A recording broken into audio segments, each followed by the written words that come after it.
called Christopher Gala. I was born in 1941 in a village called Media, Kujete, those who know Koboko very well.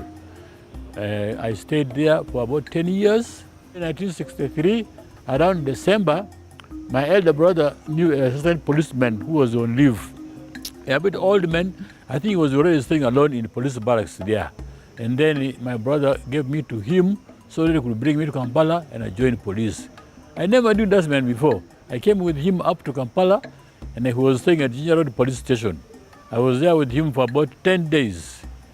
As I was walking around town, I happened to meet a niece of mine, a cousin of mine, who was working in a butter shoe company. That one is near Mini Butter. He was working at the Mini Butter. When he saw me, he was so happy that, no, my boy, you come and stay with the media. After 2 days, I arranged myself. I came and I joined him. He was staying at Mulago, at the Uganda electricity board, that big power of electricity. I was staying near there. I was with him for some days. Then I wrote an application actually earlier to join either police or prisons. I wrote 2 applications. The one of prisons came first, admitting me. The one of police came later, admitting me, but I was told to wait. When I grew impatient, I went there physically to check if I was through. But they told me, no, not yet. We shall call you after nearly a week. I didn't know what to do. I found it difficult to walk back to Mulago. I had gone with a mattress on a pillow, so walking back was a problem. I looked for anybody of my tribe there. I found one who was working in the kitchen. I cannot mention his name now, but he refused to accommodate me there. Eventually, I continued looking for one. It was a couple called Araba. He was not even related to me, but he knew that I was of his tribe. He accommodated me with him. I was staying in his sitting room. In the morning, I could find tea near me, I drink, and I could help him washing his clothes, ironing them. Then we were called. I joined the police through him. We joined the police, we worked there for about we were supposed to be there for 9 months. But I may call we were lucky because we didn't do what was called pass-out parade, which was a very, very, very difficult thing because what is called laying kit is not easy. You have got to polish your shoe to shine, and I can even use it as a mirror. You look at yourself through the shoes. And folding the raincoat, you must fold in a way that you can put it across your body as if it is the lifeboat, which you use for swimming. From there, we finished only 7 months. We were rushed to Puyaga and Bongaizi, those counties, for the referendum of November 1964. There was an interview for joining the special branch. And because I had finished S4, which was a high standard, a high qualification, 1 or 2 of us were taken to join the special branch. I joined that branch in, I think, I don't remember the month, but it was 66. I joined the branch, transferred to the special branch. I was there taken to Entebbe Airport to work at what they call Travel Control Office. I worked there until 70. Before that, we were recommended to go for an advanced course to be an assistant inspector of police. By the time when I reached the airport there, the officer who was in charge of that office hid that circular, which was asking for officers in charge there to recommend people of S4 level for joining for advanced course. By then, when the new one came, he went through the messages, and then he found that there was a circular recommending boys or men of S4 level to go for advanced course. He was surprised. He asked my qualification. I told him he was shocked. He just shook his head. He recommended me quickly. He was called Matthias Tambi, but unfortunately he died anyway. I worked there at the airport again for up to 1970. Is when I was transferred back to SB headquarters, Special Branch headquarters. I worked there until when over through the government. I was there on duty even that night. I was on duty at night. I didn't know where to go. I didn't know how I just remained there. Until the following morning, I just sneaked my way through, reaching home back to Masindi Barracks. After that, we reported on duty. We started working on duty normally. I worked there, and then after some months, we were taken for Special Branch courses in Nairobi. I think I did courses about 2 times there in Nairobi. Then from there, I was transferred to Mbarara, as a district special branch officer. I worked there for some years until when when I was still there. By then the guerrillas came to attack Mbarara. The NRA guerrillas, those who came from Nairobi to Kenya, from Tanzania, they came through Mutukula, and then unfortunately they were defeated, and everything cooled down slowly. I remained there until I was transferred back to Special Branch headquarters there. I worked mostly there was to teach these young men who are joining Special Branch, training them what to do and so on there. And at times when the special duties to go out of the country, we were the ones who are traveling outside the country. For example, when bought this Boeing 707, he called all elders in the country to take them to London for an inaugural flight to London.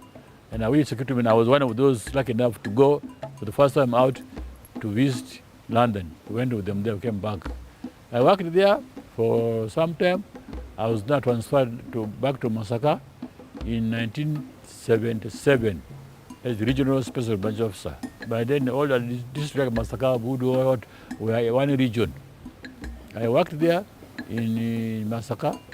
When it was very hot, I sent my family home. I remained there alone.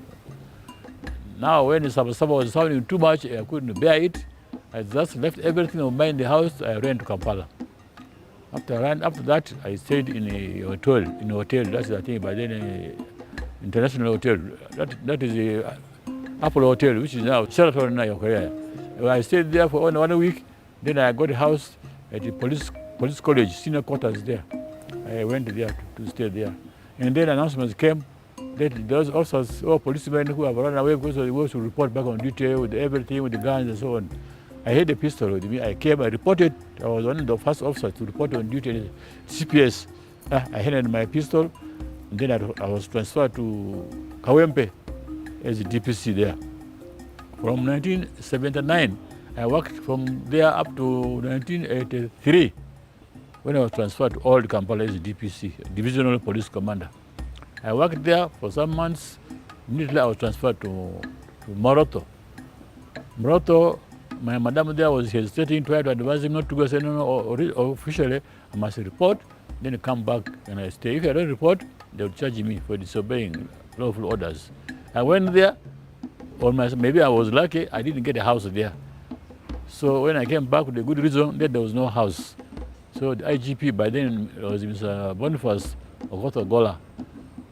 He decided to take me now to Masindi. That was I don't know, I think 83 December there. I went to Masindi. I worked there normally, and what happened was that incident of NRA coming to attack Masindi Army Barracks. For me, I don't know whether we will call it a capturing me, but capturing the Army Barracks was what I cannot tell because I didn't know. What happened was that in the morning by 6 a.m., it was really 21st of February, 1964, 84 rather. I heard gunshots, so many types of guns, so many sounds, different sounds. Some are very nice, we even sing to them, very many. Then I had a young boy there whom I found there of my tribe called William. I found him there, I called him to stay with me. So he was interested also in knowing what was happening because I was a neighbor to the CO. By then, CO was there. For him, he was having arms there, guns. No soldiers guarding him there. So these bullets were firing made my boy to find out exactly what was happening. They saw him, the NRA. Saw him, they called him, "You boy, come here." I was still in bed. The boy went there. They asked him who he was, where he was coming from. He told them that he was coming, say, with the DPC. So where is he? He's there. Okay, let's go. The man came up to my room. I sent the boy. I just went there in a towel. They called him. Let him come. I came in a towel. That also told me, okay, you go back and I put you on, and my boss wants you down there. Gently, I came back. I removed the towel. I put on my dress, trousers, a T-shirt, and I went in slippers only. I went to that officer. I think, if I remember his name, I don't know what I should mention, but I remember he must be called Mugisha Nathan. I don't know his one, but I hear that he must be the one. So he just took me gently down. We walked to Minister of Works there in Masindi. There was a truck which was parked there. When I reached there, I saw people on that truck. I was asked to climb it. After climbing it, we just took off. They never told me anything, who I am, never interrogated me, never asked me anything. They just asked me to enter there. When we went, we followed now Hoima Road. We went on Hoima Road, about 9 to 10 kilometers or miles around there. Then we branched off on the left side. I remember the place was called Ruchuru. This is the place which was for UB used for these people of social control. It was their camp, I think, and there was a borehole there. That's the first time we camped there.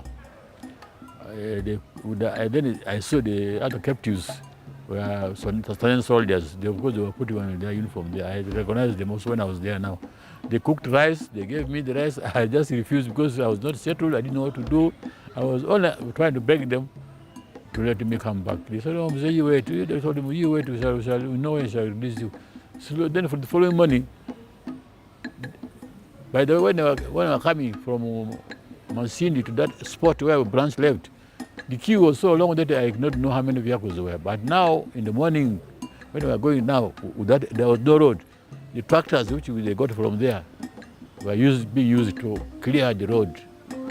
Tractors first, lorries and men, up to, I think, the first river called the Kafu, must be Kafu River. Then from there, they cleared the path for crossing the river. Before that, I asked, I think, the overall, that must be was General Salim Saleh. I asked him, I wanted to go back. You say it's dangerous to go back. If you go back now, these United soldiers are following our truck. You'll meet them on the way, they might kill you. So you be patient. I want to take you to Mzee first. Then Mzee will tell you what to do. I said, I just cooled down. I started now being with them. We started crossing this river. That is, I think must be river Kafu. We crossed it. I don't know. They used some tactics there for crossing it. There were ropes made out of leather. They made them into strings, tied them very long. Then when they are going, use them as support. But for me, they only gave me an empty jerrycan and a kaboot to carry. And I don't know whose kaboot it was. Just empty jerrycan to carry. All along we were moving. But other captives, other soldiers who were there, or guerrillas who were there, I really sympathized with them. They were carrying heavy things like a bag of sugar, salt, all these things. They could keep on exchanging them. After some distance, another one takes a small, lighter one. The one who has been carrying heavy one is now changes to small, lighter one like that. But for me, I was not to be touched. Even I was smoking throughout. They were giving me cigarettes. They made sure I was smoking. Whenever I wanted, I was getting from them. One day when I felt sick, I was treated by Zikiza Besige. He gave me tablets for the flu I was having, terrible flu. There was no treatment there. So we walked until almost for 3-4 days. Then we met Museveni coming with other groups now, people who are supposed to carry other things they got from Masindi. There were more than 300 who came on foot. I could call them foot soldiers. From there we met, we saw us and so on. We would again continue walking away, walking backwards for about another 4 days or 5 days. Because we could walk one day, one night we just spent. The following day off, continued to go until that spot where I was released is, I think, was the last one there. Because I would spend there 2 nights. Then in the following morning, I called those who were captured, particularly Ugandans. He left the TZL soldiers aside. I don't know what happened to them. Now he was asking us if we wanted to remain with the NRA or we want to go. If we want to go, we will give a strong escort to make sure that we reach back safely. For me, I said that day when I was there, my madam had come to Kampala looking for a housemaid, a house worker, or house help. And my child was too young there. So after explaining everything, we understood, no problem. And then there was a corporal also, for UNS soldier who was also arrested with us. It was called the Corporal Geoffrey Latigo. We were released with him. So that time they started escorting us at night. I think 2 or 3 soldiers were escorting us. They were heavily armed. They said that this UNS are around, so we must move carefully. We walked the whole night. Then when I went to rest, We slept near Masindi River. I don't know Wamala is the river, I don't know. We slept there. We made fire near that shrub. We slept under it. We made some fire there. We made sure the fire was producing smoke, not flame, so that the area could not see us. While smoking, that was to scare away mosquitoes. We finished that problem. In the morning, off again now, trying to escort us. We crossed that river with a little bit difficulty. What I found funny with that river was that the mud in that river there, underground there, was very, very sticky. Put your foot there, lifting it up is very difficult. Lifting the other one is very difficult. So you have to go slowly like that. And what surprised me was that there were some cows which were very thirsty, coming to look for water, because that place there was no water anywhere on that river. And they traveled long distance to reach there. Whenever they reached there, they were already very thirsty. They drank water with plenty of thirst, and they became very heavy. They could not pull their front legs back to come out. They were just dying there in that water. Well, first place where we saw them, there were about 10. Some were with eyes just blinking, some were already rotten, like some were freshly dead. Then we continued, we left the bank. Going across, reaching that bank of the river there, the same thing happened. Also, those animals who came to drink water were all finished. No going back, they were just dying there. Because with the mud being sticky and drinking too much water with us, they became heavy to pull themselves from the water there. They were dying there. What surprised me was that all of us who were taken as prisoners, I had not seen anybody being tortured. None at all. I was having slippers, as I told you earlier. Some of these young boys who were there, they wanted to tease me, to take away my slippers. But the senior officers, the whole commanders, they shouted on those young boys. They disappeared, and they never disturbed me of those things again. Until I came out with my slippers. I reached back with my slippers. I never saw any of those captives captives being mistreated. Not even Tuesday soldiers, none of us. That I didn't witness any of what being mistreated. And whatever food we were eating, we were being given fast to eat food.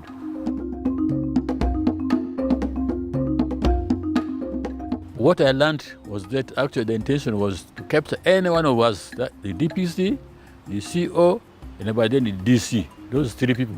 One of them they captured, they would have fulfilled their mission. The purpose was to take that person there to see who they are, how they behave, and their strength, everything there in the bush. And I come out and I tell the nation what they are. They are not killers, they are not just rebels like they talk of, but they have an intention, they have aim. That is what I saw actually. But as soon as they got to me, I think they said their mission is almost accomplished. You know, me, I've been in police for, I think, 34 years. But at the time when I reached Masindi, I was already, I think, 41 years old.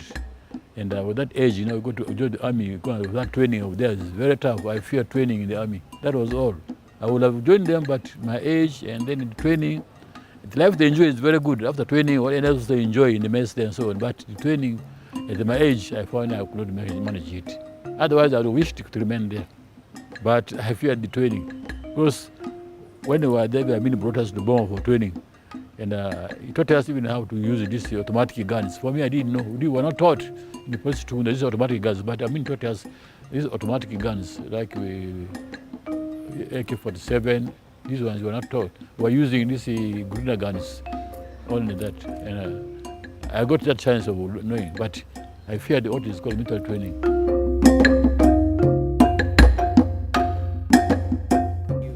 You know, when Museveni released us, he gave us some money, which I don't know how much value is. You know, these red notes, I don't know they were born that time.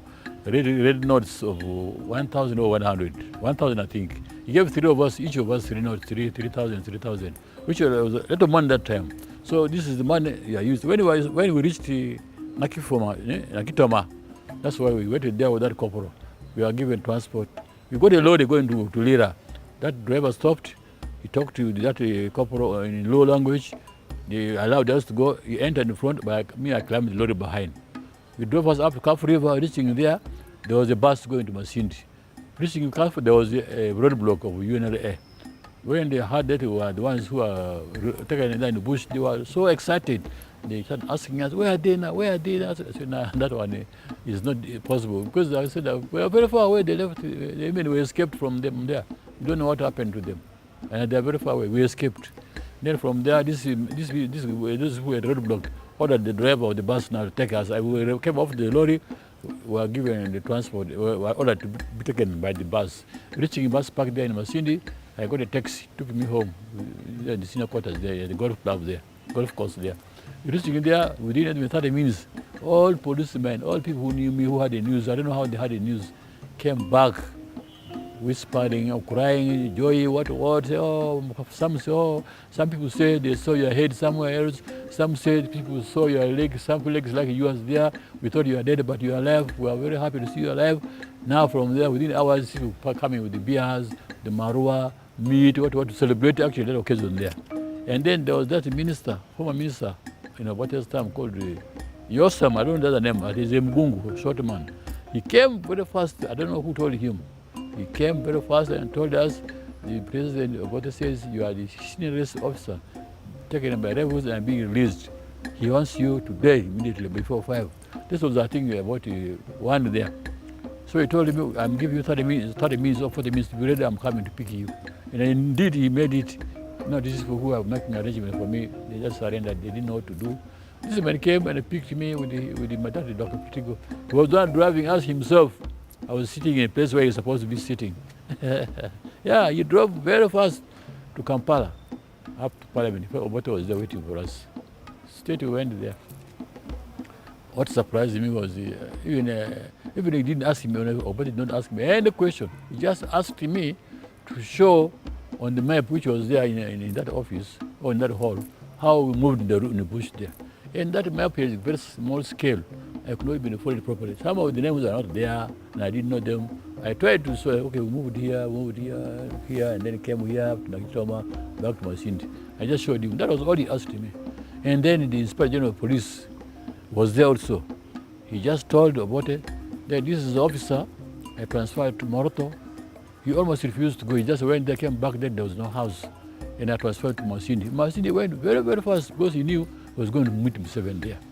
That's the allegation they made against me. So I just kept quiet. I said, God knows. I didn't say anything.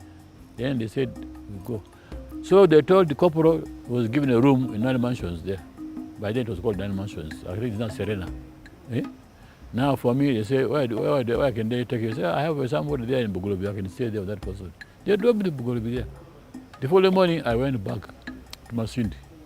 Reaching Masindi, within, I think, 2 weeks, a message came, WT, a wireless transmission message came, transferring me to Kampala now, telling me that I should come to order my luggage and I go to police officer's mess, which was at the former Standard Hotel. If you know that place, Standard Hotel, yeah? Next to this hotel, Sheraton, not this tall hotel, which is Apple Hotel, former, opposite it there. I report there. And I said, how do I report my luggage there? There's some children of mine there. And what I did was I came, the lorry came to pick me. I put my luggage with different relatives there, some Kiswa, some Bugolobi, and so on, they like that. Then I reported to them the following morning. It's okay, we go back. When I went back, they sent the driver that you are wanted by Inspector General of Police now, or by headquarters there. Reaching there, the person I found was just that was the former Minister of Security, Honorable Rogasisi, Chris. He found me there, just told me, according to authority, you have to go to Luzira. That's all, just like that. You go to Luzira, according to authority. I had nothing to do. From there, I just drove straight to Luzira.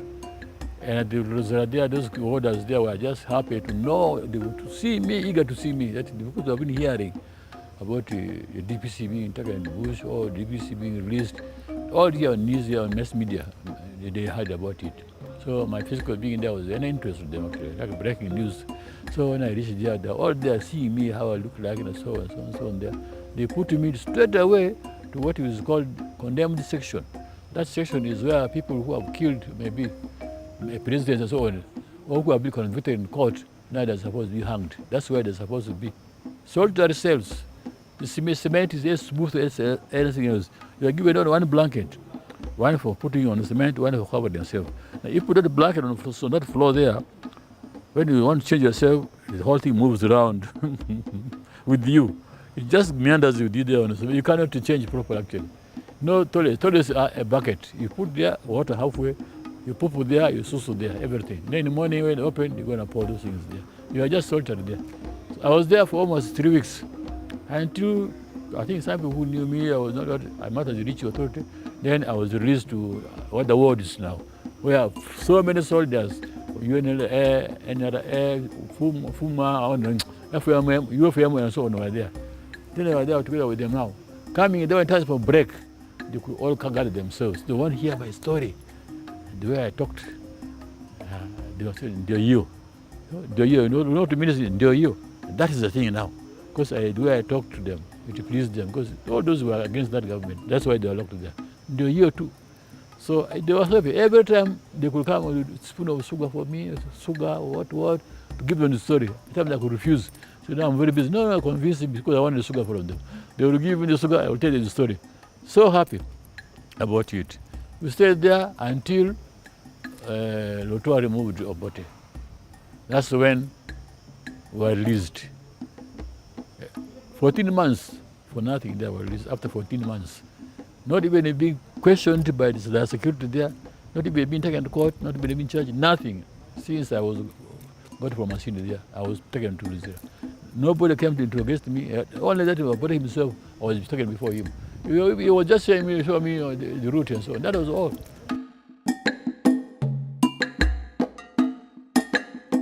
Our president has got a very strong memory because after my release, of course, I was not dismissed from the service. I was immediately transferred to Jinja as DPC. That was in 1985. Well, 84. Immediately I was released in 85. It didn't take long to transfer me to Jinja. I was there. And then we had a visitor coming from, this is Thomas Sankara. He visited our president. They went to visit Jinja. They stopped at Njeru there, then they started working on food. I was already there, the DPC there. I came to receive them among the officers who came to receive him. When he saw me, he just called me by name. "Hey, Gala, come here." I was surprised he couldn't forget my name. People were also surprised. "Hey, Museveni knows you." I said, "Yeah, we were together and so on there." He called me and introduced me to Sankara. This is the officer whom I took there in the bush. He is now here, a big man. First time since he came out. Yeah. Then there was another visitor who was taken to, by then, this hotel in Jinja. It's called what? Jinja Hotel there near YMCA. We were there. When he saw me also, we are now eating food. Then to call another officer. When you got the officer, when he finished eating food, we call him here. After finishing my food, I came and saluted him and just introduced me to his host. I think he used me different from where, Mozambique or somewhere. I've forgotten it because it's a long time now. Introduced me to him there. That's the time I know that he cannot forget. I have been meeting him several times. Whenever he saw me on functions, he would come and greet me. So I have no years to forget me.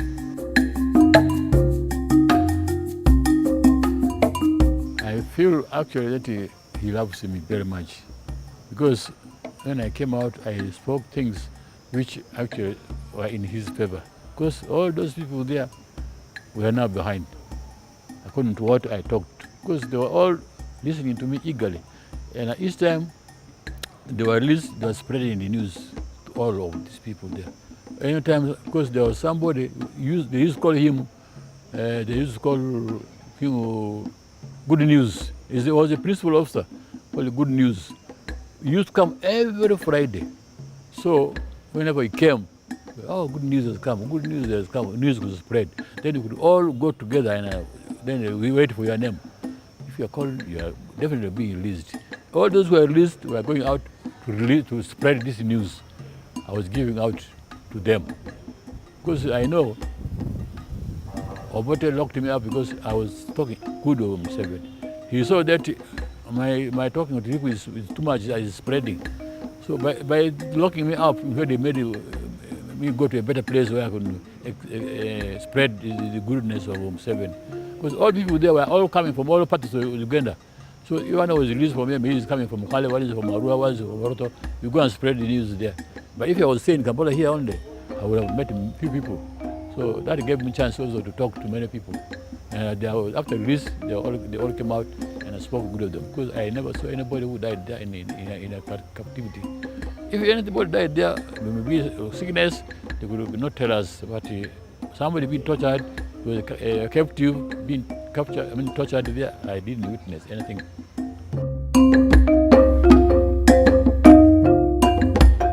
They were often asking me what I want. They could not leave me, coming, checking me. How are you feeling? Every morning they come and greet me before I go and sleep. In the morning, good morning, sir. They were calling me, sir, respecting me as if I was still there with them. Respecting me, asking me what I want. Because even I was smoking, they made sure I was smoking throughout. When I left with some cigarettes, with some money which Museveni gave me there. Which money I could not even have. 3,000 at that time was a lot of money. See? If they didn't revert the money to cutting off with 3 zeros, that 3,000 was a lot of money. See? So I found that everything I wanted was there. There was nothing wrong done to me there. Instead, I benefited a lot from that push.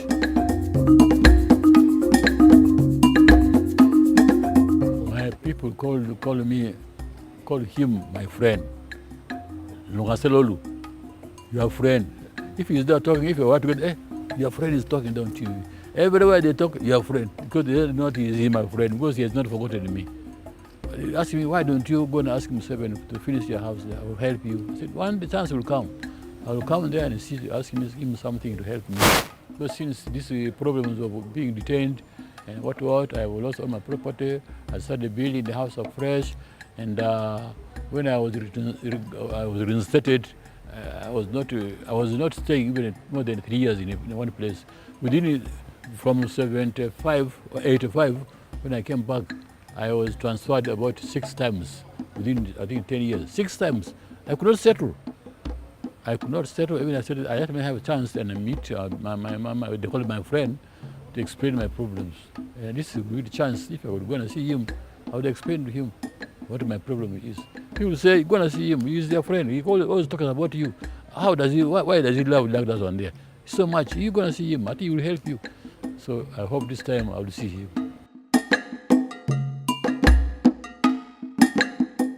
Me, I will tell them that let them stick to NRM. There's nothing wrong with that one there. Their future is very bright. What has happened to Uganda since Museveni came into power in 1986, up now we're going to change. Even now as I come here, I'm putting up at Nalia. I used to hear by only stories that Nalia Estate, they say it is for ministers' village and so on. I went there, I'm staying there, but even if I go now, I'll get lost. That's already development. Houses have changed, have gone up, so already buildings are much roomy here. So that's a very big change. The previous governments did nothing. But this is why developing, let them not look down upon this government. I have asked them to be patient. Because if you hurry into everything there, they should not worry. Because they say, this government of Museveni is corrupt. You are the ones who are corrupting it yourself. Those who are working in it are the ones who are spreading in the name of the government. But Museveni cannot solve this immediately. In this process, slowly. Because if you arrest everybody there like that, now who will run that place there? But their time will come, they will all be apprehended. Let them give him chance. He's working on it. He hasn't forgotten this question of corruption. Even me, I say, I also seen it is too much. But he's working on it, he's aware.